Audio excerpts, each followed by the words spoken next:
पिछले भाग में रिया को एक रहस्यमयी गुड़िया मिली, जिसके बाद अजीब घटनाएं होने लगी।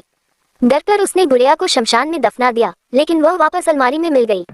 जब रिया तांत्रिक के पास गई तो पता चला कि यह आत्मा अब उससे जुड़ चुकी है। छुटकारा पाने के लिए उसे आत्मा की अधूरी इच्छा पूरी करनी होगी, लेकिन क्या वह ये कर पाएगी या ये भूतिया गुड़िया उसका अंत कर देगी? आइए जानते हैं आगे की कहानी। रिया को समझ नहीं आ रहा था कि अब वह क्या करे। तांत्रिक की बात सुनकर उसका दिल जोर जोर से धड़कने लगा। अगर यह आत्मा अब उससे जुड़ चुकी थी तो इससे छुटकारा कैसे मिलेगा? तांत्रिक ने कहा, इस आत्मा की अधूरी इच्छा को पूरा करना ही तुम्हारा एकमात्र रास्ता है, लेकिन अगर तुमने गलती की तो ये तुम्हें कभी नहीं छोड़ेगी। रिया ने हिम्मत जुटाकर पूछा, आखिर इस आत्मा को चाहिए क्या?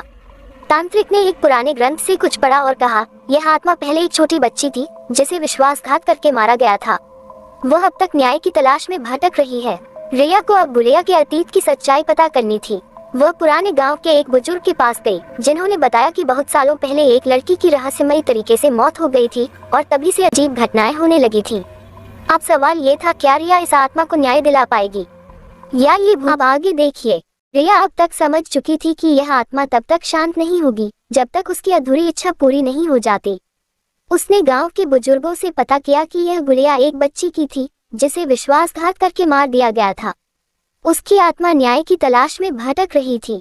अब रिया के पास दो ही रास्ते थे, या तो भागने की कोशिश करे जो नामुमकिन था, या फिर उस आत्मा की आखिरी इच्छा पूरी करे। आधी रात का समय, रिया तांत्रिक के कहे अनुसार उस पुराने कुएं के पास गई जहां उस बच्ची की हत्या हुई थी। जैसे ही उसने वहां पूजा शुरू की, अचानक तेज हवा चलने लगी, चारों ओर अजीब आवाजें गूंजने लगी। गुड़िया अपने आप हवा में उठ गई और अचानक एक बच्ची की परछाई दिखने लगी। रिया ने हिम्मत जुटाकर कहा, अगर तुझे न्याय चाहिए तो मैं मदद करूंगी, पर मुझे छोड़ दे। कुछ पलों तक सन्नाटा रहा, फिर अचानक हवा शांत हो गई और गुड़िया जमीन पर गिर पड़ी। आत्मा ने आखिरी बार रिया को देखा और धीरे धीरे गायब हो गई। रिया अब आजाद थी, लेकिन क्या सच में? अगली सुबह जब रिया जागी तो गुड़िया फिर से उसके पलंग के पास रखी थी। क्या ये सब सच में खत्म हुआ या ये सिर्फ एक नई शुरुआत थी?